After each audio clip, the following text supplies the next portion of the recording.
ദൈവത്തിരുനാമം മഹത്വപ്പെടുമാറാകട്ടെ. മീറ്റിംഗിൽ അധ്യക്ഷനായിരിക്കുന്ന ബഹുമാന്യ കർത്തദാസനും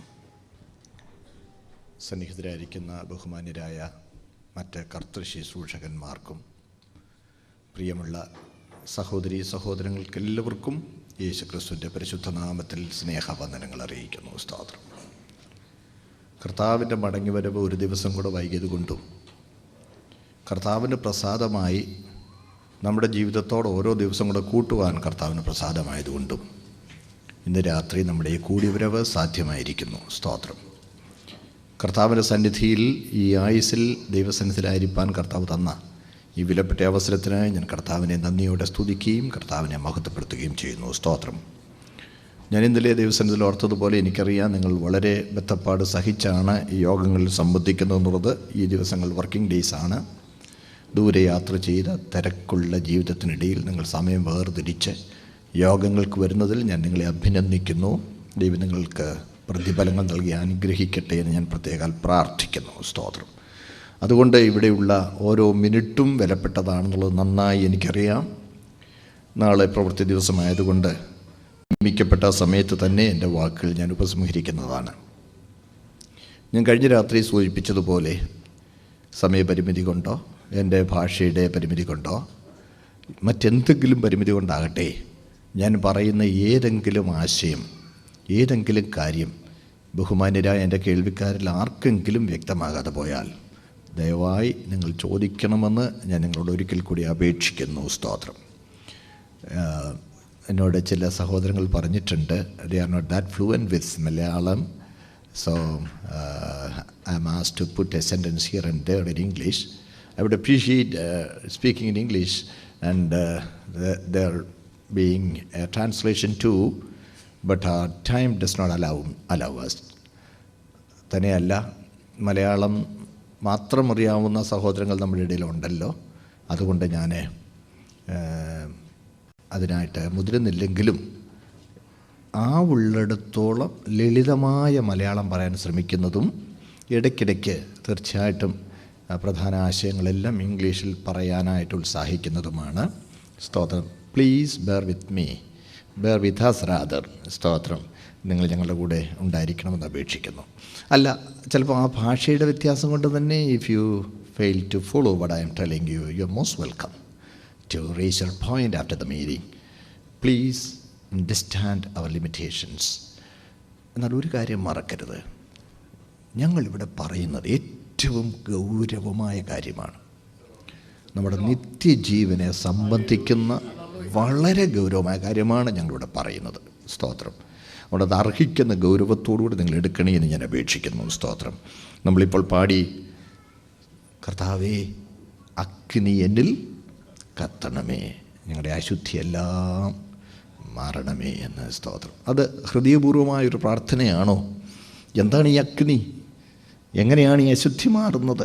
സ്തോത്രം. ദൈവത്തിൻ്റെ വചനത്തിൽ വളരെ വ്യക്തമായി നമ്മൾ കാണുന്നു, ദൈവവചനമാണ് ദൈവത്തിൻ്റെ അഗ്നി. സ്തോത്രം. യിരെമ്യാ പ്രവാചകൻ്റെ പുസ്തകം 23-ാം അധ്യായം 29-ാമത്തെ വാക്യത്തിൽ നമുക്കത് കാണാം. എൻ്റെ വചനം തീ പോലെയും പാറയെ തകർക്കുന്ന ചുറ്റിക പോലെയുമാണ്. എമ്മൗസിലേക്ക് പോയ ശിഷ്യന്മാരോട് എൻ്റെ വാഴ്ത്തപ്പെട്ട കർത്താവ് തിരുവെഴുത്തുകളെ തെളിയിച്ചു കൊണ്ടിരുന്നപ്പോൾ അവരുടെ ഹൃദയം അവരുടെ ഉള്ളിൽ കത്തിക്കൊണ്ടിരിക്കുന്നു. Burning experience of the word. സ്തോത്രം. ആ വചനമാണ് നമ്മെ ശുദ്ധീകരിക്കുന്നത് നമ്മൾ മറന്നു പോകരുത്. അതാണ് ജോൺസ് ഗോസ്പൽ ചാപ്റ്റർ 17 വേഴ്സ് 17 നമ്മൾ വായിക്കുന്നു. യോഹന്നാൻ 17:17 സത്യത്താൽ അവരെ വിശുദ്ധീകരിക്കണമേ, ഇതിൻ്റെ വചനം സത്യമാകുന്നു. സ്തോത്രം. അതുകൊണ്ട് നമ്മളിവിടെ ദൈവവചനം ഇനി തുടർന്ന് ശുശ്രൂഷിക്കുമ്പോൾ, സ്തോത്രം, കർത്താവേ എന്നിൽ എന്തെങ്കിലും അശുദ്ധി ഉണ്ടെങ്കിൽ എന്നെ നീ ശുദ്ധീകരിക്കണമേ എന്നുള്ള പ്രാർത്ഥനയോടെ നമുക്ക് ദൈവസന്നിധിയിലായിരിക്കാം. സ്തോത്രം. നമുക്കൊരു ചെലവുമില്ലാതെ കർത്താവ് കുറച്ച് തീയിട്ട് നമ്മളെ അങ്ങ് ശുദ്ധീകരിച്ച് അങ്ങ് എടുത്തോണമെന്നുള്ളൊരാശയമാണെങ്കിൽ നമുക്ക് എല്ലാവർക്കും സന്തോഷമായിരിക്കും.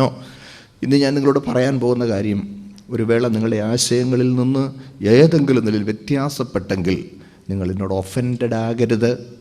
വിശദീകരണം ചോദിക്കാൻ നിങ്ങൾക്ക് അവകാശമുണ്ട്.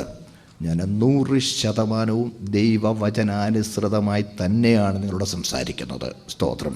നമ്മൾ ഏതെങ്കിലും ഞാനിവിടെ പറയുന്ന ആശയങ്ങൾ നിങ്ങൾ ധരിച്ചു വെച്ചിരിക്കുന്നതിൽ നിന്ന് ഏതെങ്കിലും നിലയിൽ വ്യത്യാസപ്പെട്ടതാണെങ്കിൽ പ്ലീസ് ബറോവയിലുള്ളവരെ പോലെ നിങ്ങൾ തിരുവെഴുത്തുകളെ പരിശോധിക്കുക. അതങ്ങനെ തന്നെയോ എന്ന് ദിനം പ്രതി തിരുവെഴുത്തുകളെ പരിശോധിക്കണം. സ്തോത്രം. മുഖപുരവാക്കുകളായി ഒത്തിരി കാര്യം പറഞ്ഞാൽ കൊള്ളാമെന്നുണ്ടെങ്കിലും നേരം എന്നെ അനുവദിക്കുന്നില്ല. സ്തോത്രം. ഇന്ന് ഞങ്ങൾ വിചാരിച്ചതിനേക്കാളും 5-8 മിനിറ്റ് കൂടെ പിന്നെ അങ്ങ് സമയം പോയി. സാരമില്ല, നിങ്ങളെന്നെ ദയവായി ശ്രദ്ധിക്കണം. ഞാൻ എത്രയും വേഗം മുൻപോട്ട് പറഞ്ഞു പോകാനായിട്ട് ആഗ്രഹിക്കുന്നു. സ്തോത്രം. കഴിഞ്ഞ രാത്രി കടന്നു വരാൻ സഹോദരങ്ങളുണ്ടെങ്കിൽ നിങ്ങളുടെ അറിവിലേക്കായി ഞങ്ങളിവിടെ കുറിവാക്യമായി എടുത്തിരിക്കുന്നത് മർക്കോസ് 1:15 മർക്കോസിൻ്റെ സുവിശേഷം 1-ാം അധ്യായം 15-ാം വാക്യം. മനഃപാഠം അറിയാവുന്ന ചെറിയ ഒരു വാക്യശകലമാണത്. എൻ്റെ വാഴ്ത്തപ്പെട്ട കർത്താവിൻ്റെ പരസ്യ ശുശ്രൂഷയുടെ ആരംഭത്തിൽ എൻ്റെ ഗുരു വിളിച്ചു പറഞ്ഞ വലിയൊരു പ്രഖ്യാപനമാണ്. കാലം തികഞ്ഞു, ദൈവരാജ്യം സമീപിച്ചിരിക്കുന്നു. മാനസാന്തരപ്പെട്ട സുവിശേഷത്തിൽ വിശ്വസിപ്പീൻ. മാനസാന്തരപ്പെട്ട് സുവിശേഷത്തിൽ വിശ്വസിപ്പീൻ. യേശു ക്രിസ്തു അവിടുത്തെ പരസ്യ ശുശ്രൂഷ ആരംഭിച്ചത് കുറച്ച് അത്ഭുതങ്ങൾ ചെയ്ത ആളുകളെ ആകർഷിച്ചുകൊണ്ടല്ല. കർത്താവ് അവിടുത്തെ ശുശ്രൂഷ ആരംഭിച്ചത് വചനം പ്രസംഗിച്ചുകൊണ്ടാണ്, ഉപദേശിച്ചുകൊണ്ടാണ്. സ്തോത്രം. കർത്താവ് അടയാളങ്ങളുടെ ആരംഭമായി കാനായിലെ കല്യാണ വിരുന്നിന് പച്ചവെള്ളം വീഞ്ഞാക്കുമ്പോൾ കർത്താവിന് ശിഷ്യന്മാർ അവൻ്റെ കൂടെ ഉണ്ട്. സ്തോത്രം. കർത്താവ് അത്ഭുതങ്ങൾ പ്രവർത്തിച്ചുകൊണ്ടല്ല, ഉപദേശിച്ചുകൊണ്ടാണ് അവിടുത്തെ ശുശ്രൂഷ ആരംഭിച്ചത്. മാത്രമല്ല, കർത്താവിൻ്റെ ശുശ്രൂഷ കാലയളവിൽ ഉപദേശത്തിനാണ് എന്നും പ്രാധാന്യം കൊടുത്തിരുന്നത്. സ്തോത്രം. അത്ഭുതം പ്രവർത്തിക്കുന്നതിനല്ല. പിന്നെ കർത്താവ് അത്ഭുതം പ്രവർത്തിച്ചത് എപ്പോഴാണ്? അവിടുത്തെ ആളത്വം, അവിടുന്ന് ആരാണെന്ന് വെളിപ്പെടുത്തുവാൻ എൻ്റെ പ്രവൃത്തികൾ എനിക്ക് സാക്ഷ്യം പറയുന്നു.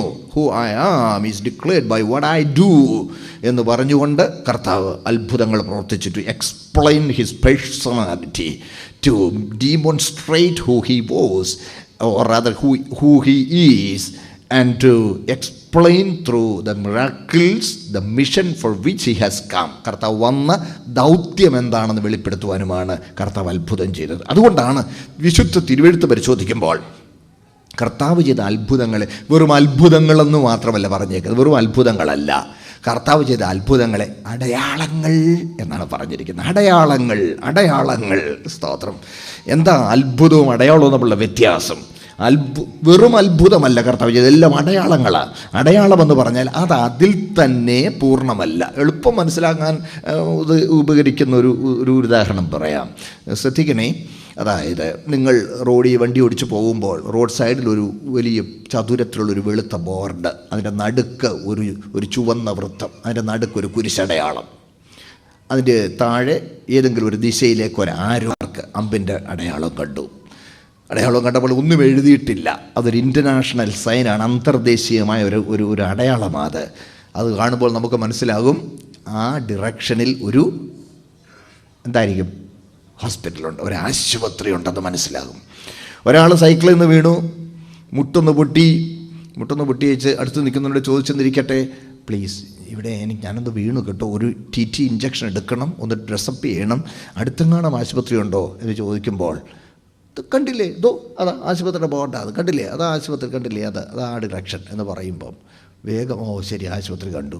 ഇദ്ദേഹം അവിടെ ചെന്ന് ആ ബോർഡിൻ്റെ കീഴിൽ നിന്നുകൊണ്ട് എനിക്കൊരു ഇഞ്ചക്ഷൻ വേണേ, മനസ്സിലായോ, ഇതൊന്ന് ബാൻഡേജ് ചെയ്യണേ എന്ന് പറഞ്ഞാൽ നടപ്പില്ല. അത് വെറും ബോർഡാണ്, അത് ആശുപത്രി അല്ല. ആ ബോർഡ് ഒരാശുപത്രിയിലേക്ക് വിരൽ ചൂണ്ടുകയാണ്. അപ്പോൾ നമുക്കിങ്ങനെ പറയാം, ആ ബോർഡ് ഒരടയാളമാണ്, മറ്റൊന്നിലേക്ക് വിരൽ ചൂണ്ടുന്നതാണ്. ഇതുപോലെ യേശു ചെയ്ത അത്ഭുതങ്ങളെല്ലാം മറ്റൊരാശയത്തെ വെളിപ്പെടുത്തുന്ന അടയാളങ്ങളായിരുന്നു. അതുകൊണ്ട് നാം അത്ഭുതങ്ങൾക്കല്ല, ഉപദേശത്തിനാണ് എന്നും പ്രാധാന്യം കൊടുക്കേണ്ടത്. പരിശുദ്ധാത്മാവ് തിരുവചന രേഖയിലും അത്ഭുതങ്ങൾക്കല്ല, ഉപദേശത്തിനാണ് പ്രാധാന്യം കൊടുത്തിരിക്കുന്നത്. 4-ാമത്തെ സുവിശേഷമായ യോഹന്നാൻ്റെ സുവിശേഷം എഴുതി അവസാനിപ്പിക്കുന്നത് ഇങ്ങനെയാണ്: യേശു ചെയ്തത് മറ്റു പലതുമുണ്ട്, അവ ഓരോന്നായി എഴുതിയ പുസ്തകങ്ങൾ ലോകത്തിൽ തന്നെ ഒതുങ്ങുകയില്ല എന്ന് ഞാൻ നിരൂപിക്കുന്നു. ചെയ്തത് പലതുമുണ്ട്, ചെയ്തതെല്ലാം എഴുതിയിട്ടില്ല. എന്നാൽ ആ വാക്യം ഇങ്ങനെയല്ല: യേശു പഠിപ്പിച്ചതും ചെയ്തതും മറ്റു പലതുമുണ്ടെന്നല്ല, യേശു ചെയ്തത് മറ്റ് പലതുമുണ്ട് എന്നാണ്. അതുകൊണ്ട് സഹോദരങ്ങളെ ശ്രദ്ധിക്കണേ, യേശു ചെയ്തതെല്ലാം എഴുതിയിട്ടില്ലെങ്കിലും ഉപദേശിച്ചതെല്ലാം എഴുതിയിട്ടുണ്ട്. ഉപദേശത്തിനാണ് പ്രാധാന്യം കൊടുത്തിരിക്കുന്നത്. അതുകൊണ്ടാണ് മത്തായിയുടെ സുവിശേഷത്തിൽ നമ്മൾ വായിക്കുന്ന 28-ാം അധ്യായത്തിൽ കർത്താവ് ശിഷ്യന്മാരോട് പറയുമ്പോൾ അന്ത്യനിയോഗം, ദ ലാസ്റ്റ് കമാൻഡ്മെൻറ്റ്, അതിൽ നമ്മൾ വായിക്കുന്നത് എന്താ വായിക്കുന്നത്? ഞാൻ നിങ്ങളോട് കൽപ്പിച്ചതൊക്കെയും പ്രമാണിപ്പാൻ ഉപദേശിച്ചുകൊണ്ട് സകലജാതികളെയും ശിഷ്യരാക്കിക്കൊള്ളുവിൻ, ഞാനോ ലോകാവസാനത്തോളം എല്ലാ നാളും നിങ്ങളോടുകൂടെ ഉണ്ട്. സ്തോത്രം. വചനം പ്രസംഗിക്കുന്നവർക്ക് അതൊരു വാണിംഗ് ആണെന്നാണ് ഒരു കമൻറ്റേറ്റർ പറഞ്ഞിരിക്കുന്നത്. ഒരു കാര്യം, ഞാൻ നിങ്ങളോട് കൽപ്പിച്ചതൊക്കെ ഉപദേശിച്ചോണം, ഞാൻ കൂടെണ്ടെന്ന് ഓർത്തോണം. What does it mean? ഞാൻ പറഞ്ഞത് പറഞ്ഞാൽ മതി, ഞാൻ പറഞ്ഞൊക്കെ പറഞ്ഞേക്കണം, ഞാൻ പറഞ്ഞ പോലെ പറഞ്ഞേക്കണമെന്ന് കർത്താവ് ഉപദേശിക്കാൻ ആവശ്യമുള്ളത് മുഴുവൻ തിരുവെഴുത്തിൽ രേഖയായി നമുക്ക് തന്നിട്ടുണ്ട്. സ്തോത്രം. എന്നാൽ അത്ഭുതങ്ങളെല്ലാം ഇല്ല.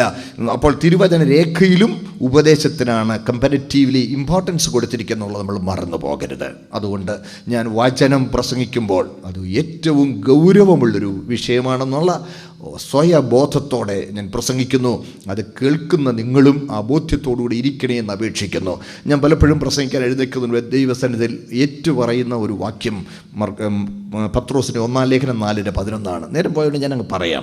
First period 4:11. അവിടെ നമ്മളിങ്ങനെ കാണുന്നു: ഒരുത്തൻ പ്രസംഗിക്കുന്നു എങ്കിൽ ദൈവത്തിൻ്റെ അരുളപ്പാട് പ്രസ്താവിക്കുന്നു എന്ന പോലെ, ഒരുത്തൻ പ്രസംഗിക്കുന്നുവെങ്കിൽ എങ്ങനെ ആയിരിക്കണം? ദൈവത്തിൻ്റെ അരുളപ്പാട് പ്രസ്താവിക്കുന്നു എന്ന പോലെ ആയിരിക്കണം. സ്തോത്രം. അതേ മഹാരാജാവിൻ്റെ, മഹാദൈവത്തിൻ്റെ അരുളപ്പാടുകൾ പ്രസ്താവിക്കുവാൻ അടിയൻ ഇവിടെ നിൽക്കുന്നു, അത് കേൾക്കുവാൻ നിങ്ങളിരിക്കുന്നു എന്നുള്ള മനോഭാവത്തോടെ ആദരവോടും ശ്രദ്ധയോടും തുറന്ന മനസ്സോടും ഒരുക്കപ്പെട്ട ഹൃദയത്തോടും, സ്തോത്രം, ദൈവത്തിൻ്റെ സന്നിധിയിലായിരിക്കുവാൻ വളരെ വിനയപൂർവ്വം നിങ്ങളെ ആഹ്വാനം ചെയ്തുകൊണ്ട് ഇന്ന് തുടർന്നുള്ള ശുശ്രൂഷയിലേക്ക് ഞാൻ കടക്കുന്നു. കാലം തികഞ്ഞു എന്താണെന്ന് ഇന്നലെ ഞാൻ സൂചിപ്പിച്ചു. വിശദീകരണം ആവശ്യമുണ്ടെങ്കിൽ ചോദിക്കണേ. 2-ാമത്തെ വാക്ക് മാനസാന്തരപ്പെടുക.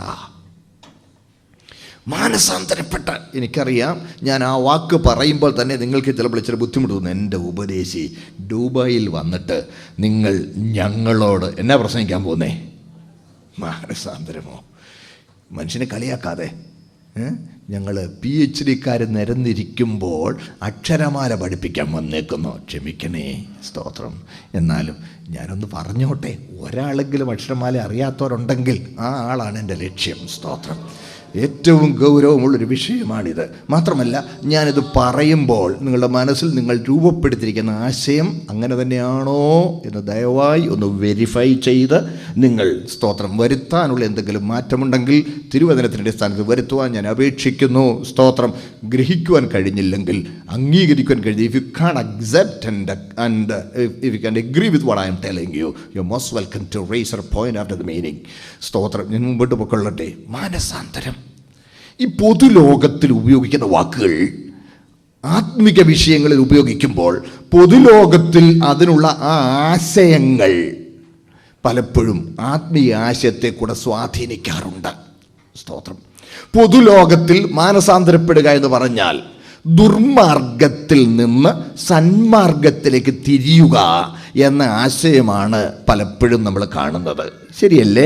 അവൻ മാനസാന്തരപ്പെട്ടെന്ന് പറഞ്ഞാൽ നമ്മൾ മനസ്സിൽ പെട്ടെന്ന് വിചാരിക്കുന്ന എന്താണ്?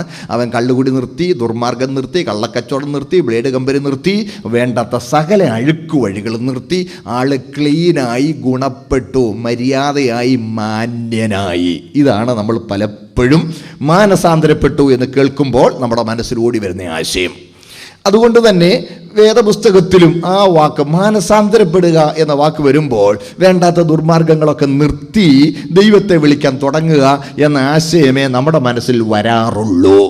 എന്നാൽ വേദപുസ്തകം അതിനേക്കാളെല്ലാം ഉപരിയായ ഒരാശയമാണ് ഈ വാക്കിലൂടെ നമ്മുടെ മുൻപാകെ അവതരിപ്പിക്കുന്നത് എന്നുള്ളത് സ്തോത്രം നമുക്ക് തിരുവെഴുത്ത് പഠിക്കുമ്പോൾ മനസ്സിലാക്കാൻ കഴിയും.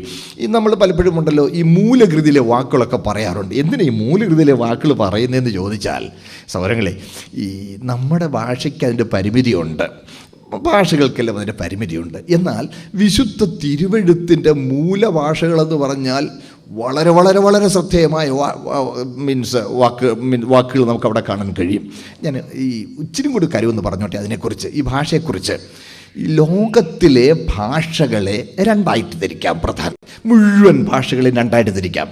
ഒന്ന് ലിവിങ് ലാംഗ്വേജസ്, രണ്ട് ഡെഡ് ലാംഗ്വേജസ്. ഇങ്ങനെ രണ്ടായിട്ട് തിരിക്കാം. എന്താ ഈ ലിവിങ് ലാംഗ്വേജസ് എന്നും ഡെഡ് ലാംഗ്വേജസ് എന്നും പറഞ്ഞാൽ?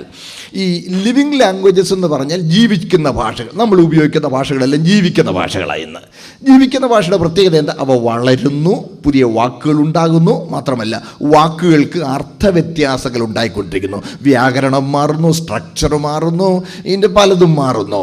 പിന്നെ മാറിക്കൊണ്ടിരിക്കുന്നു. ഇംഗ്ലീഷ് ഒരു ലിവിങ് ലാംഗ്വേജാണ്. ആശയങ്ങൾ ഇങ്ങനെ മാറിക്കൊണ്ടിരിക്കും. എന്നാൽ ഈ ഡെഡ് ലാംഗ്വേജസ് എന്ന് പറഞ്ഞാൽ മൃതഭാഷകൾ. അതിൻ്റെ വളർച്ചയുടെ ഏതെങ്കിലും ഒരു പോയിന്റിൽ അതിൻ്റെ വളർച്ച നിന്നുപോയി. അത് ഒരു ഷോപ്പ് പീസ് പോലെ ആയിപ്പോയി, പിന്നെ അത് വളരുന്നില്ല. അങ്ങനെയുള്ള ഭാഷകളാണ് മൃതഭാഷകൾ എന്ന് പറയുന്നത്. അതിലെ വാക്കിൻ്റെ ആശയത്തിന് വ്യത്യാസം വരുന്നില്ല, അതിൻ്റെ സ്ട്രക്ചർ മാറുന്നില്ല, അതിൻ്റെ ഗ്രാമർ മാറുന്നില്ല, അതിലൊരു വ്യത്യാസവും വരുന്നില്ല. അതിൻ്റെ വളർച്ചയുടെ ഒരു പോയിന്റിൽ എങ്ങനായിരുന്നോ അങ്ങനെ തന്നെ ഇപ്പോഴും തുടരുന്നു. ഇതാണ് മൃതഭാഷകൾ എന്ന് പറയുന്നത്. ഞാൻ പറഞ്ഞില്ല, ഇംഗ്ലീഷ് വളർന്നുകൊണ്ടിരിക്കുന്ന ഒരു ഭാഷ. എളുപ്പം മനസ്സിലാക്കാനുള്ളൊരു ഉദാഹരണം പറയാം. വാക്കുകളുടെ ആശയങ്ങളെല്ലാം വ്യത്യാസപ്പെട്ടുകൊണ്ടിരിക്കുന്നു. ഒരു ഉദാഹരണം, ഇന്ന് നമ്മൾ സാലറി എന്ന വാക്കെടുത്തേ.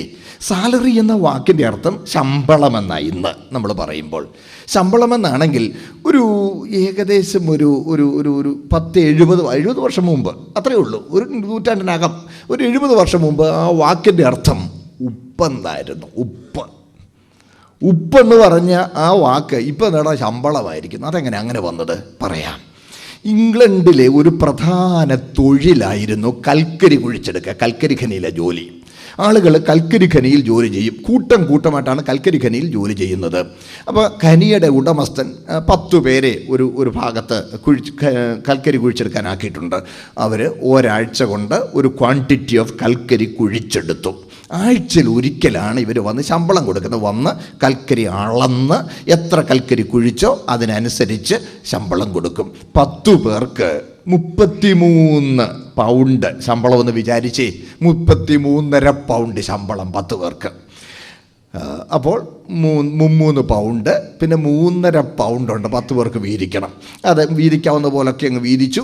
1/2 പൗണ്ട് വീതമൊക്കെ വീതിച്ചു കഴിഞ്ഞ് എത്ര വീതിച്ചാലും ഒരു ഇൻഡിവിസിബിൾ കോയിൻ കിട്ടും, ഒടുക്കം. മുറിക്കാൻ മേലാത്ത ഒരു ചില്ലറ ഒടുക്കം വരും. ഈ മുറിക്കാൻ മേലാത്ത ഈ ചില്ലറ വരുമ്പോൾ ഇതെന്നാ കാണിക്കാനാ? ആട്ടെ, നമുക്ക് എന്തെങ്കിലും നീ അങ്ങ് എടുത്തു എന്ന് പറയാനും മാത്രം അന്നാരും സമ്പന്നരല്ല. പണത്തിന് നല്ല മൂല്യവുമുണ്ട്. അതുകൊണ്ട് അവർ ഒരു കാര്യം ചെയ്യും, അവർ എല്ലാവർക്കും വേണ്ട എന്തെങ്കിലും ഒരു സാധനം മേടിച്ച് വീതിക്കും. നോക്കണേ, അപ്പം നമുക്ക് തക്കാളി മേടിച്ച് ഒരാൾ പറയും എനിക്ക് വേണ്ട തക്കാളി, എനിക്ക് വേണ്ട. വേറെ എന്നാൽ മുളക് മേടിച്ച് വീതിക്കാം, എനിക്ക് മുളക് വേണ്ട. പിന്നെ എന്താ പിന്നെ മേടിക്കേണ്ടത്? ഏറ്റവും കൊച്ചു ചില്ലറേ കാണത്തുള്ളൂ. ആട്ടെ, ഉപ്പ് മേടിക്കാം. എല്ലാവർക്കും വേണ്ടതാണ് ഉപ്പ്. ചില്ലറ കൊടുത്താൽ ഒത്തിരി കിട്ടുകയും ചെയ്യും, വീതിക്കാനും മാത്രമുണ്ട്. അതുകൊണ്ട് എന്ത് ചെയ്യും? ആ ഇൻഡിവിസിബിൾ കോയിൻ കൊടുത്തിട്ട് ഇവർ ഉപ്പ് മേടിക്കും. ഉപ്പ് മേടിച്ച് വീതിക്കും. ഉപ്പ് മേടിച്ച് വീതിച്ച് 10 പേരും കൂടെ ഉപ്പെടുത്ത് വീതിച്ചുകൊണ്ട് ഒരു വീതവും കൂടെ കൊണ്ടുപോകും. അപ്പോൾ ശമ്പളത്തിൻ്റെ ഒരു ഭാഗമായി ഉപ്പ് കിട്ടുന്നത് അവരുടെ ഇടയിൽ ഒരു പതിവായി. അതുകൊണ്ട് ഉപ്പ് കിട്ടിയോ എന്ന് ചോദിച്ചാൽ ശമ്പളം കിട്ടിയോ എന്നർത്ഥം. ശമ്പളം കിട്ടിയോ എന്ന് ചോദിക്കുന്നതിന് ഉപ്പ് കിട്ടിയോ എന്ന് ചോദിക്കാൻ തുടങ്ങി. അങ്ങനെ ഉപ്പ് എന്നുള്ള വാക്ക് ശമ്പളം എന്നർത്ഥമായി. കണ്ടില്ലേ, വന്ന മാറ്റം കണ്ടോ? സ്തോത്രം. അപ്പോൾ ഉപ്പെന്ന് പറഞ്ഞിരുന്നത് ഇപ്പം ശമ്പളമായിരിക്കുന്നു. ഇപ്പോഴും ആ ആശയമുണ്ട്. സാലിനിറ്റി, സാലിവറി, സലൈൻ ഗാർഗിൾ എന്നൊക്കെയുള്ള ആ പ്രയോഗത്തിൽ സാലറി, ഉപ്പെന്നുള്ള ആശയം ഇപ്പോഴും ഉപയോഗിക്കുന്നുണ്ട് പ്രിയമുള്ളവരെ. അപ്പോൾ ഇങ്ങനെ മാറ്റം വന്നുകൊണ്ടിരിക്കുക, പുതിയ വാക്കുകൾ വന്നുകൊണ്ടിരിക്കുന്നു. എനിക്കറിയാം, എൻ്റെ ചെറുപ്പത്തിൽ കേൾക്കാത്തൊരു വാക്കായിരുന്നു കോരാവോ. ഇപ്പം നമ്മുടെ കുഞ്ഞുങ്ങളോട് ചോദിച്ചാലും കോരാവെന്ന് പറഞ്ഞാൽ എന്താണെന്ന് അവർക്കറിയാം. മലയാളത്തിൽ തന്നെ ഇങ്ങനെ പുതിയ പുതിയ വാക്കുകളും അർത്ഥത്തിൻ്റെ വ്യത്യാസം വന്നുകൊണ്ടിരിക്കും. ശ്രദ്ധിച്ചേ, ഈ വിശുദ്ധ തിരുവെഴുത്ത് ഇങ്ങനെ ആശയം മാറിക്കൊണ്ടിരിക്കുന്ന ഒരു ഭാഷയിലാണ് എഴുതിയതെങ്കിൽ സ്തോത്രം, അന്ന് പറഞ്ഞതൊന്ന് ഇന്ന് മനസ്സിലാക്കുന്നത് വേറൊന്ന്, ആശയം അങ്ങ് മാറിപ്പോയിനി. എന്നാൽ കേൾക്കണേ, ദൈവം തൻ്റെ വചനത്തിൻ്റെ നിർമ്മല സത്യം നിലനിർത്തിയിരിക്കുന്ന രീതി ഓർക്കണം. സ്തോത്രം.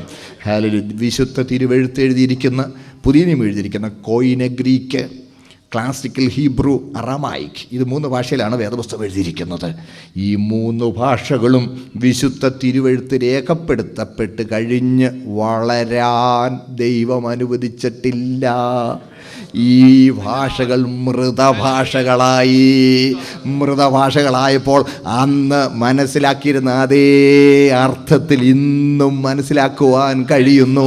ദൈവം തൻ്റെ വചനത്തിൻ്റെ ആ നിർമ്മലതയും അതിൻ്റെ ശുദ്ധിയും നിലനിർത്തിയിരിക്കുന്നു. നിങ്ങൾ ഓർത്ത് നോക്കണം. അതേ തിരുവെഴുത്ത് പറയുന്നു, നിന്റെ പ്രമാണങ്ങളെ കൃത്യമായി ആചരിക്കേണ്ടതിന് അവയെ കൃത്യമായി കൽപ്പിച്ചു തന്നിരിക്കുകയാണ്. ഹല്ലേലൂയ, സ്തോത്രം. അതുകൊണ്ടാണ് ഞങ്ങൾ ചിലപ്പോഴൊക്കെ ആശയം വിശദീകരിക്കാനായിട്ട് മൂലകൃതിയിലെ വാക്കെന്നൊക്കെ ഞങ്ങളങ്ങ് പറയുന്നത്. സ്തോത്രം. അതുകൊണ്ട് വെറുതെ അതും കൂടെ അറിയാമെന്ന് അയ്യോ ഒന്നുമല്ലേ, അത്യാവശ്യമുള്ളപ്പോഴേ പറയുള്ളൂ. അതുകൊണ്ട് ഈ മാനസാന്തരം എന്ന അതിൻ്റെ ആ മൂലവാക്ക് ഞാനൊന്ന് പറഞ്ഞ് അല്പം ഒന്ന് വിശദീകരിക്കാം. കൂടെ വരണേ. മെറ്റനോയ്യ എന്നാണ് ഗ്രീക്ക് വാക്ക്. മെറ്റനോയ്യ എന്ന ഗ്രീക്ക് വാക്കിൻ്റെ അർത്ഥം 2 പദങ്ങളുടെ ഒരു സങ്കര രൂപമാണത്, ഒന്നിച്ചു കൂട്ടിയതാണ്. It's a compound word. What does it mean? അതിൻ്റെ അർത്ഥം എന്താ? മെറ്റാ എന്ന വാക്കിൻ്റെ അർത്ഥം ലേറ്റർ, ശേഷം, പൂർണ്ണം എന്നൊക്കെയാണ് അർത്ഥം. ലേറ്റർ. നോയ്യ എന്ന വാക്കിൻ്റെ അർത്ഥം നോഷൻ എന്ന ഇംഗ്ലീഷ് വാക്ക് അതിൽ നിന്ന് വന്നതായതുകൊണ്ട് നമുക്ക് മനസ്സിലാകും. നോയ്യ മീൻസ് അറിയുക.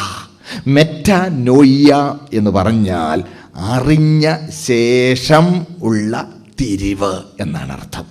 അറിഞ്ഞ ശേഷമുള്ള തിരിവ്. മലയാളം നല്ല ഒന്നാം തരം വാക്ക് മാനസ അന്തരം. കേൾക്കണേ, സ്തോത്രം.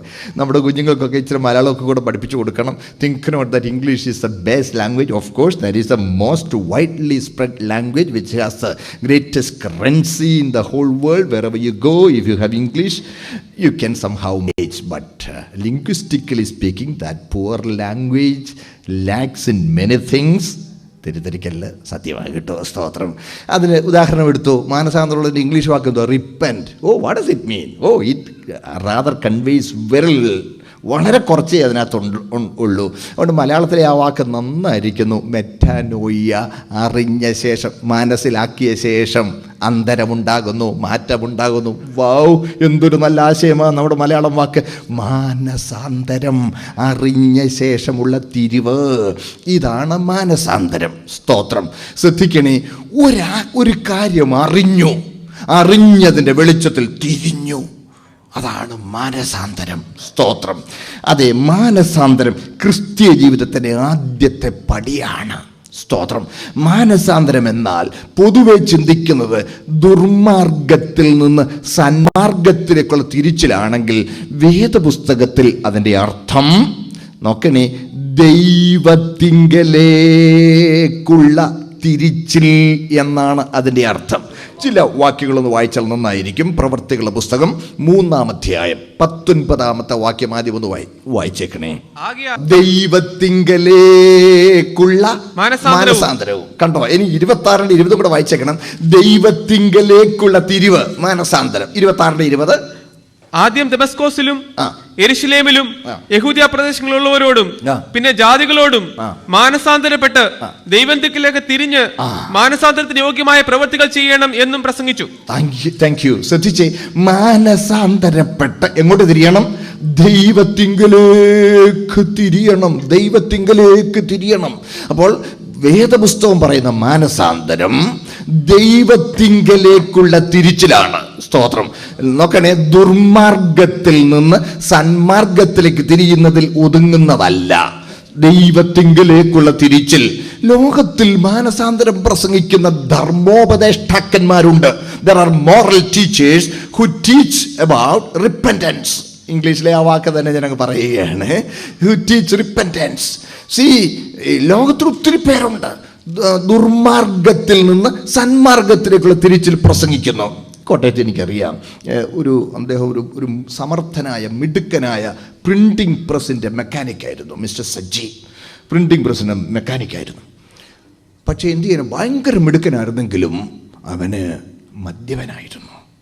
ജോലിയിൽ നിന്ന് പിരിച്ചുവിട്ടു. നല്ലൊരു സ്ഥാപനത്തിൽ ജോലിയിൽ നിന്ന് പിരിച്ചുവിട്ടു. അത് കഴിഞ്ഞ് നല്ല സമ്പന്നമായൊരു കുടുംബ പശ്ചാത്തലമുണ്ട്. അതുകൊണ്ട് അവൻ്റെ അപ്പനൊക്കെ മുൻകൈ എടുത്ത് ഒരു നല്ല ടൂൾ റൂം അവനുണ്ടാക്കി കൊടുത്തു. അവൻ്റെ അപ്പൻ പഴയ ഒരു പ്രിൻറ്റിംഗ് പ്രസ്സിൻ്റെ മെക്കാനിക്കാണ്. അതുകൊണ്ട് ആ ഗുഡ് വില്ലെല്ലാം കൂടെ വെച്ച് ഒരു ടൂൾ റൂം ഇതിനു വേണ്ടി ഉണ്ടാക്കി കൊടുത്തു. അവന് നല്ല ജോലിയാണ്. ഏത് തകരാറിലായ മെഷീനും അവൻ റിപ്പയർ ചെയ്യും. സമർത്ഥനാണ്. പക്ഷേ എന്ത് ചെയ്യാൻ, മദ്യത്തിലേക്ക് തിരിഞ്ഞു. ഇതങ്ങോട്ട് ഡെവലപ്പ് ചെയ്തപ്പോഴത്തെ പിന്നെയും മദ്യവും മയക്കുമരുന്നുമായി. ഗതികെട്ടു.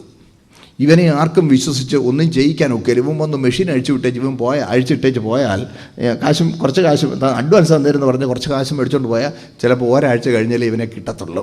അതുപോലൊക്കെയായി. ഒടുവിൽ അങ്ങനെ അവൻ ആ വഴിക്ക് അവനങ്ങ് അധപ്പതിച്ചു. അങ്ങനെ ഇരിക്കുമ്പോൾ ഒരു ദിവസം കള്ള് കുടിച്ച് ഓടെ കിടക്കുമ്പോൾ അവൻ്റെ കൂട്ടുകാർ ഇവൻ്റെ കിടപ്പ് കണ്ടിട്ട് വന്ന് അവനെ കയ്യും കാലും കെട്ടി 10 രൂപയ്ക്ക് ഒരു തോർത്തെന്ന് പറഞ്ഞ് വിറ്റുകൊണ്ടിരുന്ന ആളുടെ കയ്യിൽ നിന്ന് 2-3 തോർത്ത് മേടിച്ച് കയ്യും കാലും കെട്ടി ഒരു ജീപ്പിലെടുത്തിട്ട് അവനെ ഒരു ആശ്രമത്തിൽ കൊണ്ടുപോയി. ആശ്രമത്തിൽ കൊണ്ടുവന്ന് ഒരാഴ്ച അവനെ നിർബന്ധിച്ച് ഭജനയിരുത്തി. ഭജനയിരുത്തി കഴിഞ്ഞ് ആൾ മാറി തിരിച്ചു വന്നു. ഞങ്ങളുടെ ഒരു പ്രിൻറ്റിംഗ് പ്രസ്സിന് വളരെ എത്ര പേര് നോക്കിയിട്ട് നന്നാകാഞ്ഞിട്ട് ഞാൻ അവിടെ ചെന്നു. അവൻ്റെ ടൂർ റൂമിൽ ദിവസം രാവിലെ ചെന്ന് പറഞ്ഞു. വളരെ സന്തോഷത്തോടെ ഞാൻ അവനോട് പല പ്രാവശ്യം സുവിശേഷം പറഞ്ഞിട്ടുണ്ടെങ്കിലും അവനൊന്നും കൂട്ടാക്കിയിരുന്നില്ല. ഇപ്പോൾ ആൾ മാറിക്കഴിഞ്ഞപ്പോൾ എന്നെ കാണുമ്പോൾ ഭയങ്കര സന്തോഷം. എന്ത് വേണം? ഞാൻ പറഞ്ഞു, ഇതുപോലൊരു കാര്യം കൊണ്ട് വരണം. അതെ, പിള്ളേരാരെങ്കിലും വന്നോട്ടെ, കട അങ്ങോട്ട് തുറക്കുന്നേ ഉള്ളൂ. പിള്ളേരാരെങ്കിലും വന്ന് ഏൽപ്പിച്ച ഉടനെ ഞാൻ വരാം. ഞാനപ്പം വെയിറ്റ് ചെയ്യുമ്പോൾ അവൻ അങ്ങ് അകത്തോട്ട് കയറിപ്പോയി. അവൻ്റെ കടയൊക്കെ തുറന്നേച്ച് അകത്തോട്ട് കയറി ചെന്നിട്ട് അവിടെ വലിയൊരു നേതാവിൻ്റെ, ഒരു മത നേതാവിൻ്റെ ഫോട്ടോ വെച്ചിട്ടുണ്ട്. മാത അമൃതാനന്ദമയുടെ ഫോട്ടോ വെച്ചിട്ടുണ്ട്. അതിൻ്റെ മുമ്പിൽ അവൻ വേഗം മെഴുകുതിരി കത്തിച്ചു, സാമ്പ്രാണി കത്തിച്ചു വെച്ചു. പിന്നെ മാല അന്നേരം കൊണ്ടതൊരു മാല അവൻ്റെ സഞ്ചിക്കത്തുനിന്നെടുത്ത് ആ ഫോട്ടോയുടെ മുകളിലിട്ടു. കൈകൂപ്പി നിന്ന് ദീർഘനേരം പ്രാർത്ഥിച്ചപ്പോൾ പ്രാർത്ഥന കഴിഞ്ഞപ്പോൾ ഞാൻ അവിടെ തന്നെ നിൽക്കുക. സജി, ഞാൻ പറഞ്ഞിട്ടുണ്ട് പാപപരിഹാരം യേശുക്രിസ്തുവിലേ ഉള്ളെന്ന്. ഇത് പറഞ്ഞതും ഇവൻ എന്നെ പിടിച്ചു. സോറി, എന്തോ ഈ പറയുന്നത്? എന്നെ പിടിച്ചുകൊണ്ട് പുറത്തു കൊണ്ട് വരാന്തെ കൊണ്ട് നിർത്തി. എന്നിട്ട് വരാന്തെ കൊണ്ട് നിർത്തിയേച്ച് ഓടി അങ്ങോട്ട് ചെന്ന്, അമ്മേ, തിരുസന്നിധിയിൽ അന്യദേവനാമോച്ചാരണം ചെയ്തത് പൊറുക്കണേ എന്നൊക്കെ ഒരു പ്രാർത്ഥന കഴിഞ്ഞേച്ച് അവൻ എൻ്റെ അടുത്ത് വന്നു. സാറിനറിയാമോ, ഞാൻ ആ ഓടെ കിടന്ന എന്നെ അവർ പിടിച്ചുകൊണ്ട് പോയി ഇവിടെ കൊണ്ട് ഭജന ഇരുത്തി. ഞാൻ ഒരാഴ്ച ഭജന ഇരുന്നതേ ഉള്ളൂ. എനിക്ക് വന്ന മാറ്റം കണ്ടോ? മാത്രമല്ല, നിങ്ങൾ പറയുന്ന അവിടെയും പ്രസംഗിക്കുന്നതിനെ അവിടെ മാനസാന്തരം. യേശുക്രിസ്തു ഒരു മലയുടെ മുകളിൽ ഇരുന്ന് പ്രസംഗിച്ച ഒരു പ്രസംഗമുണ്ട് പോലും. ആ പ്രസംഗത്തിൽ നിന്നാണ് മിക്കവാറും അവിടെ രാവിലെ പ്രസംഗിക്കുന്നത്.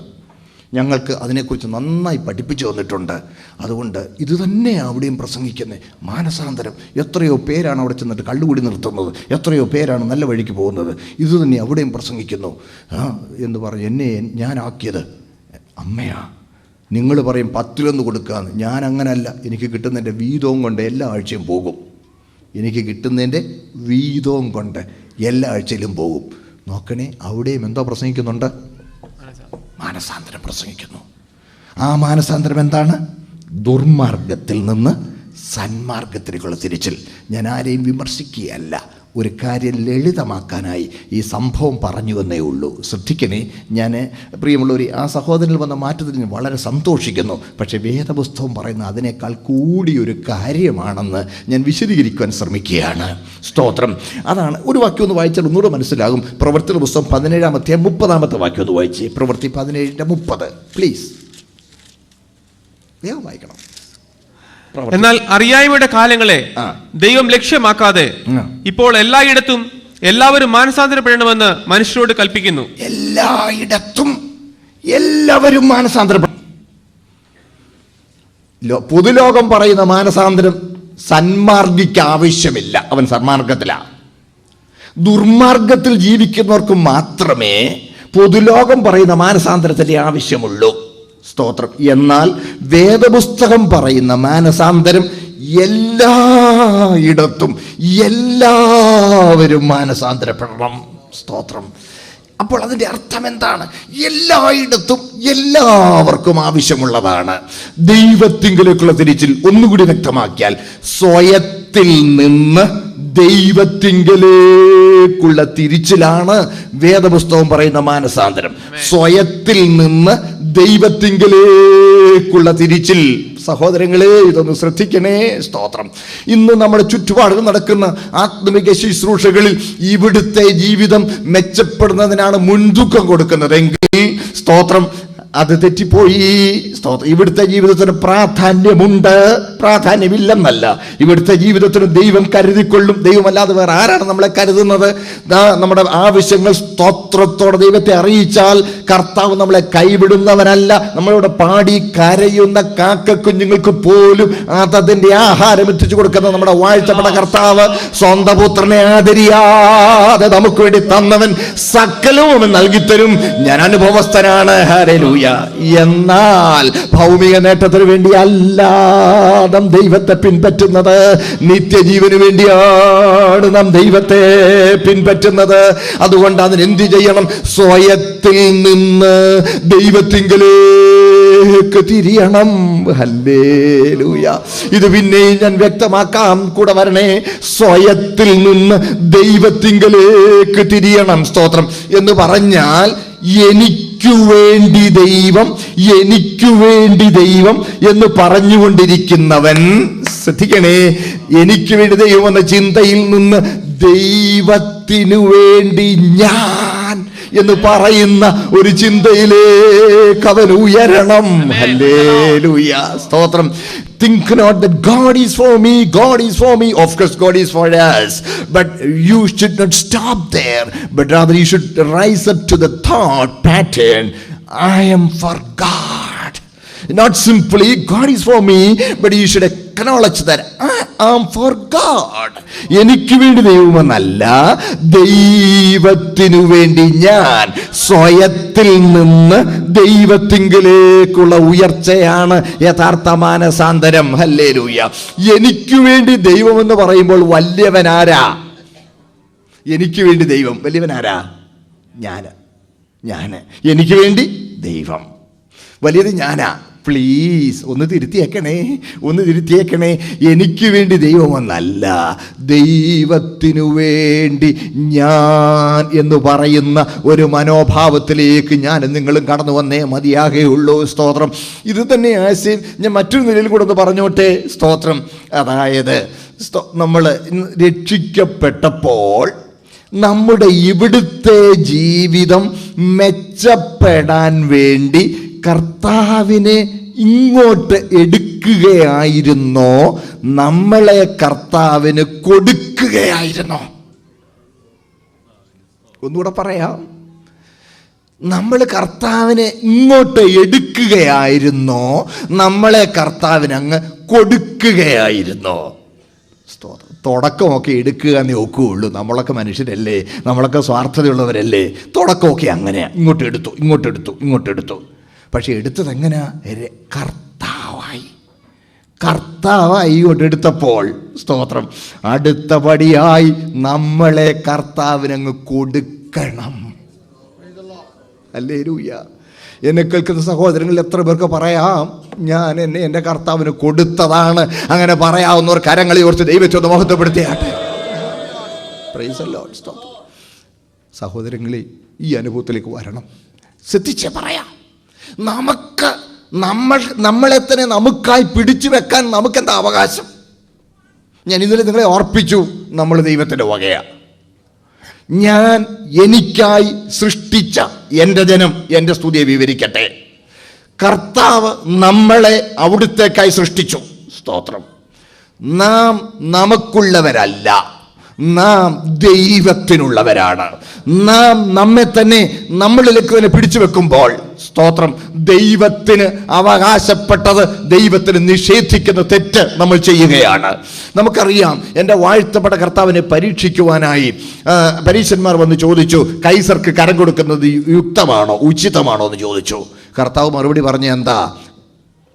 കപടഭക്തിക്കാരെ, നിങ്ങൾ എന്നെ പരീക്ഷിക്കുന്നത് കരത്തുള്ള നാണയം കാണിക്കുക. നാണയം കാണിക്കെന്ന് പറഞ്ഞപ്പോൾ നാണയം കാണിച്ചു. ഇതിൻ്റെ സ്വരൂപം മേലെഴുത്തുമാരുടേതാന്ന് ചോദിച്ചു. കൈസറുടേതാന്ന് പറഞ്ഞു. എന്നാൽ കൈസർക്കുള്ളത് കൈസർക്ക്. കർത്താവ് നിർത്തിയില്ല, അടുത്തൊരു വാക്കൂടെ പറഞ്ഞു, ദൈവത്തിനുള്ളത് ദൈവത്തിന്. കൈസറുടെ സ്വരൂപവും മേലെഴുത്തുമുള്ളത് കൈസർക്ക് കൊടുക്കുമ്പോൾ ദൈവം തൻ്റെ സ്വരൂപത്തിൽ, തൻ്റെ സാദൃശ്യത്തിൽ അവിടുത്തെ മേലെഴുത്തുള്ളവരായി എന്നെയും നിങ്ങളെയും സൃഷ്ടിച്ചപ്പോൾ നാം നമ്മളെ തന്നെ ദൈവത്തിന് കൊടുക്കുവാൻ കടപ്പെട്ടവരാണ്. അതാണ് യഥാർത്ഥ മാനസാന്തരം. ഹല്ലേലൂയ. ഇനി ഞാൻ എനിക്കുള്ളവനല്ല, ഞാൻ എന്നെ എൻ്റെ കർത്താവിന് കൊടുത്തിരിക്കുകയാണ്. ഹല്ലേലൂയ, സ്തോത്രം. എൻ്റെ ജീവിതത്തിൻ്റെ നന്മ ഇതൊന്നും എനിക്കുള്ളതല്ല, എൻ്റെ കർത്താവിനുള്ളതാ. സ്തോത്രം. കർത്താവേ, അങ്ങയുടെ നാമത്തിൻ്റെ മഹത്വത്തിനു വേണ്ടി സ്തോത്രം, അവിടുന്ന് അടിയനെ നടത്തണമേ എന്ന് ആത്മാർത്ഥമായി പ്രാർത്ഥിക്കുവാൻ നമുക്ക് കഴിയണം. ഹല്ലേലൂയ. മനസ്സിലായി ഞാൻ വിശ്വസിക്കട്ടെ. ആട്ടെ, ഞാൻ മുൻപോട്ട് പോകട്ടെ. എന്തുകൊണ്ട്, എന്താണ് മാനസാന്തരം ഞാൻ പറഞ്ഞു. ഇനി എന്തുകൊണ്ട് മാനസാന്തരം? എന്തുകൊണ്ടാണ് മാനസാന്തരം? സ്തോത്രം. പ്രിയമുള്ളവരെ, ഈ മാനസാന്തരം എന്ന് പറയുന്നത് അറിഞ്ഞ ശേഷമുള്ള തിരിവാണെങ്കിൽ കാര്യങ്ങളെ അറിയണം. നമ്മളെക്കുറിച്ച് അറിയണം, ദൈവത്തെക്കുറിച്ച് അറിയണം, ഈ ജീവിതത്തെക്കുറിച്ച് അറിയണം, ഇതിനെക്കുറിച്ചെല്ലാം നമ്മൾ അറിയണം. ഇപ്പോൾ നമ്മളെക്കുറിച്ച് നമ്മൾ അറിയുന്നത് എന്തുകൊണ്ടാണ് മാനസാന്തരപ്പെടേണ്ടത് എന്ന് വിശദീകരിക്കുവാൻ ആവശ്യമാണ്. എന്തുകൊണ്ട് മാനസാന്തരപ്പെടണം?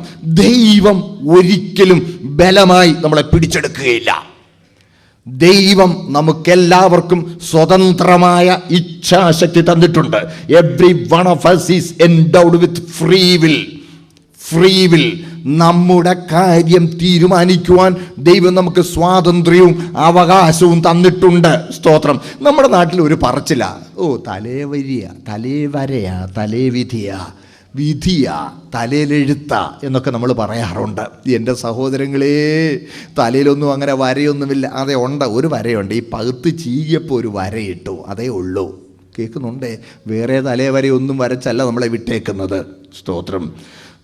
ദൈവം ചില കാര്യങ്ങൾ തീരുമാനിച്ച് ഫിക്സ് ചെയ്ത് ഒരു കമ്പ്യൂട്ടർ പ്രോഗ്രാം ചെയ്യുന്നത് പോലെ പ്രോഗ്രാം ചെയ്ത് നമ്മളെ വിട്ടിരിക്കുന്നു. അങ്ങനെ പ്രോഗ്രാം ചെയ്തതുപോലെ നമ്മൾ ജീവിക്കുന്നു എന്ന ചിന്തയാണ് പലർക്കുമുള്ളത്. അങ്ങനെയല്ല. നമ്മുടെ കാര്യം തീരുമാനിക്കാൻ ദൈവം നമുക്ക് പൂർണ്ണ സ്വാതന്ത്ര്യവും, അടുത്ത വാക്ക്, ഉത്തരവാദിത്വവും തന്നാണ് ദൈവം നമ്മളെ ഭൂമിയിലാക്കിയിരിക്കുന്നത്. നമ്മുടെ കാര്യം നമ്മൾ തീരുമാനിക്കുവാൻ സ്വാതന്ത്ര്യവും ഉത്തരവാദിത്വം ഉള്ളതുകൊണ്ട് നമ്മൾ മാനസാന്തരപ്പെട്ടെങ്കിൽ മാത്രമേ, നമ്മളെ ദൈവത്തിന് കൊടുത്തെങ്കിൽ മാത്രമേ ദൈവം നമ്മളെ സ്വീകരിക്കുകയുള്ളൂ. ഹല്ലേലൂയ, സ്തോത്രം. ബലമായി എടുക്കുകയില്ല, കൊടുത്താൽ സ്വീകരിക്കുകയാണ്. ഹല്ലേലൂയ, സ്തോത്രം. മനസ്സിലാവുന്നു എന്ന് വിശ്വസിക്കട്ടെ. മുമ്പോട്ട് പോകുന്നു പ്രിയമുള്ളവരെ. അതെ, നമുക്ക് ദൈവം ഇച്ഛാശക്തി തന്നിട്ടുണ്ട്. നമ്മുടെ ഇടയിൽ ചില സഹോദരങ്ങളൊക്കെ ധരിച്ചു വച്ചിരിക്കുന്നത് മുൻനിർണയം, മുൻവിധി, ആരൊക്കെ രക്ഷിക്കപ്പെടുമെന്ന് ദൈവം നേരത്തെ കൂട്ടി തീരുമാനിച്ചു വെച്ചേക്കുക. അങ്ങനെയുള്ളവർ മാത്രമേ രക്ഷിക്കപ്പെടുകയുള്ളൂ. ഇങ്ങനെ ചിന്തിക്കുന്നവരെ ഞാൻ കണ്ടിട്ടുണ്ട്. മുൻനിർണയം എന്ന ഒരാശയം തിരുവെഴുത്തിൽ കാണുന്നത് സന്ദർഭത്തിൽ നിന്ന് പറിച്ചെടുത്ത് തങ്ങളുടെ ഇഷ്ടപ്രകാരം വ്യാഖ്യാനിക്കുന്നത് ഞാൻ കണ്ടിട്ടുണ്ട്. നിങ്ങൾ എന്നെ ഒന്ന് ശ്രദ്ധിക്കണേ. എന്താണ് മുൻനിർണയം? ദൈവം സർവജ്ഞാനിയാണ്. കേൾക്കണേ, ദൈവം സർവജ്ഞാനിയാണ്. അതുകൊണ്ട് ആദിയിൽ നിന്ന് അവസാനം എൻ്റെ ദൈവം അറിയുന്നു. എൻ്റെ ദൈവം അറിയുന്നതിനാൽ ആരൊക്കെ എങ്ങനെയൊക്കെ ആകും എന്ന് എൻ്റെ ദൈവം അറിയുന്നു. ആരൊക്കെ എങ്ങനെയൊക്കെ ആകും എന്നെൻ്റെ ദൈവം അറിയുന്നു. എന്നാൽ ആരൊക്കെ എങ്ങനെയൊക്കെ ആകണം എന്ന് വിധിച്ചിട്ടില്ല. സ്തോത്രം. അറിയുന്നു, പക്ഷെ വിധിച്ചിട്ടില്ല. സ്തോത്രം. ആ അറിവിനനുസരിച്ചാണ് തെരഞ്ഞെടുപ്പ്. വാക്യം വായിച്ചാട്ട്. റോമാലേഖനം 8-ാം അധ്യായം 29-ാമത്തെ വാക്യം. Romans chapter 8 verse 29. റോമാലേഖനം 8-ാം അധ്യായം 29-ാമത്തെ വാക്യം വായിച്ചാട്ട്. അവൻ മുന്നറിഞ്ഞവനെ തന്റെ പുത്രൻ അനേകം സഹോദരന്മാരിൽ ആദ്യജാതനാകേണ്ടതിന് അവന്റെ സ്വരൂപത്തോട് അനുരൂപരാകുവാൻ മുൻനിയമിച്ചിരിക്കുന്നു. മുൻനിയമിച്ചവരെ വിളിച്ചും വിളിച്ചവരെ നീതീകരിച്ചും നീതീകരിച്ചവരെ തേജസ്കരിച്ചുമിരിക്കുന്നു. വളരെ നന്ദി. ആ വാക്യം അതിന്റെ 2-ാം ഭാഗം ഞാൻ കൂടുതൽ വിശദീകരിക്കാൻ നേരം എടുക്കുന്നില്ല. എന്നാൽ ആദ്യ ഭാഗം ഒന്ന് ശ്രദ്ധിച്ചേ. അവൻ മുൻ അറിഞ്ഞവരെ. തൻ്റെ പുത്രൻ അനേക സഹോദരൻ ആദ്യജാതനാകേണ്ടതിന് അവൻ്റെ സ്വരൂപത്തോട് അനുരൂപരാകാൻ മുൻ നിയമിച്ചിരിക്കുന്നു. അറിവിനനുസരിച്ചാണ് നിയമനം. സ്തോത്രം. നമ്മെ ഉള്ളും പുറവും നമ്മുടെ കർത്താവിന് അറിയാം. ഉള്ളും പുറവും നമ്മുടെ കർത്താവിന് അറിയാം. ദൈവത്തിൽ താല്പര്യമുള്ളവരാരൊക്കെയാണെന്ന് നമ്മുടെ കർത്താവിന് നന്നായി അറിയാം. നിർമ്മല ഹൃദയത്തോടെ ദൈവത്തെ അന്വേഷിക്കുന്ന ബുദ്ധിമാൻ എവിടുണ്ട്, ആരുണ്ടെന്ന് കർത്താവിന് നന്നായി അറിയാം. തങ്കൽ ഏകാഗ്രചിത്തന്മാരായിരിക്കുന്നവർക്ക് വേണ്ടി തന്നെത്താൻ ബലവാൻ എന്ന് കാണിക്കേണ്ടതിന് യഹോവയുടെ കണ്ണ് ഭൂമിയിലൊക്കെയും ഊടാടിക്കൊണ്ടിരിക്കുകയാണ്. നോക്കണേ, കർത്താവിന് നമ്മെയെല്ലാം നന്നായി അറിയാം. ഹല്ലേലൂയ. നന്നായി അറിയാവുന്ന കർത്താവ് അവനെ ഹൃദയപൂർവ്വം അന്വേഷിക്കുന്നവരെ അറിയുന്ന ആ തിരുഹൃദയത്തിൽ സ്തോത്രം അങ്ങനെയുള്ളവരെ മുൻ നിയമിക്കുന്നു. ഹല്ലേലൂയ. ആദ്യം അറിവാണ്, അറിവിനനുസരിച്ച് നിയമനമാണ്. അത് തൻ്റെ സർവജ്ഞാനത്തിൽ ചെയ്യുന്നതാണ്, സർവ അധികാരത്തിൽ ചെയ്യുന്നതല്ല. എന്ന് പറഞ്ഞാൽ സഹോദരങ്ങളെ, ഞാനിപ്പോൾ ഇവിടെ നിൽക്കുമ്പോൾ ഈ പകൽ അന്ത്യോളം നിങ്ങൾ ജോലി ചെയ്തു, നിങ്ങൾ ജോലി കഴിഞ്ഞ് തളർന്ന ശരീരത്തോടെ നിങ്ങളുടെ വീട്ടിൽ വന്നു. നല്ല AC ഉണ്ട്, അവിടെ രസകരമായ പടങ്ങളൊക്കെ തെളിയുന്ന ഇന്നത്തെ ഉപകരണങ്ങളുണ്ട്. നന്നായി ഭക്ഷണമൊക്കെ കഴിച്ച് രസകരമായ പടമൊക്കെ കണ്ട് നീണ്ട് നിവർന്ന് സുഖമായി അവിടെ കിടന്ന് നേരത്തെ ഉറങ്ങി നിങ്ങൾക്ക് സന്തോഷിക്കാം, ആശ്വസിക്കാം. പക്ഷേ ദൈവവചനത്തോടും സത്യത്തെക്കുറിച്ചുള്ള അന്വേഷണത്തിലും നിങ്ങളുടെ സമയം വേർതിരിച്ചു വന്നത് സ്വർഗത്തിലെ ദൈവം കാണുന്നുണ്ട്. ഞാൻ പറയുന്നത് മനസ്സിലാകുന്നുണ്ടോ? സ്തോത്രം. അതെ, അതും ദൈവം കാണുന്നുണ്ട്. സത്യാന്വേഷികളായവരെ സ്വർഗത്തിലെ ദൈവം കാണുന്നുണ്ട്. ആ അറിവിൻ്റെ അടിസ്ഥാനത്തിലാണ് നിയമനം നടക്കുന്നത്. ഹല്ലേലൂയ. സ്തോത്രം. അല്ലാതെ നേരത്തെ കൂട്ടി തന്നെ ഇഷ്ടമോ ഇന്നാരം വരട്ടെ അങ്ങനെ തീരുമാനിക്കുകയല്ല. അറിവിനനുസരിച്ച് നിയമനമാണ്. ഒന്നുകൂടി ഒരു ഉദാഹരണം പറയാം, ശ്രദ്ധിച്ച്. വളരെ ഗൗരവമുള്ളൊരു വിഷയമാണേ, ഒന്ന് ശ്രദ്ധിക്കണേ. നിങ്ങൾ വിചാരിച്ച് ഈ ചില സ്കൂളുകളിലൊക്കെ ഉണ്ടല്ലോ 8, 9, 10 ഒരു ടീച്ചറെ ഏൽപ്പിക്കും. ഒരു ടീച്ചറാണ് ക്ലാസ് ടീച്ചർ. 8, 9, 10 ക്ലാസ്സുകൾ, ഏതാണ്ട് 40 കുഞ്ഞുങ്ങൾ, 40 പിള്ളേരെ 8ാം ക്ലാസ്സിൽ ഈ ടീച്ചർ തൻ്റെ സംരക്ഷണയിൽ ഏറ്റെടുക്കുകയാണ്. ബാക്കി ടീച്ചേഴ്സൊക്കെ പഠിപ്പിക്കുന്നുണ്ടെങ്കിലും ക്ലാസ് ടീച്ചറാണ്. ഈ ക്ലാസ് ടീച്ചറിന് 40 കുഞ്ഞുങ്ങളെ അറിയാം. 40 കുഞ്ഞുങ്ങളുടെ വീട്ടിലെ പശ്ചാത്തലം അറിയാം. 40 കുഞ്ഞുങ്ങളുടെ കഴിവുകേടും അറിയാം. അവരുടെ വീക്ക്നെസ് ഏത് സബ്ജക്റ്റാണെന്നുള്ള ഇതെല്ലാം അറിയാം. ഇങ്ങനെ 8ാം ക്ലാസ് കഴിഞ്ഞു, 9ാം ക്ലാസ്സായി, 10ാം ക്ലാസ്സായി. ഇവരെ അവധിക്ക് ട്യൂഷൻ പഠിപ്പിച്ചു, വ്യക്തിപരമായി കൗൺസിൽ ചെയ്തു, ബലഹീനത തിരിച്ചറിഞ്ഞ് അവിടെ പഠിപ്പിച്ച് ഇങ്ങനെ 10ാം ക്ലാസ്സിൽ നല്ല പരീക്ഷയ്ക്ക് വേണ്ടി അവർ ഒരുക്കുകയാണ്.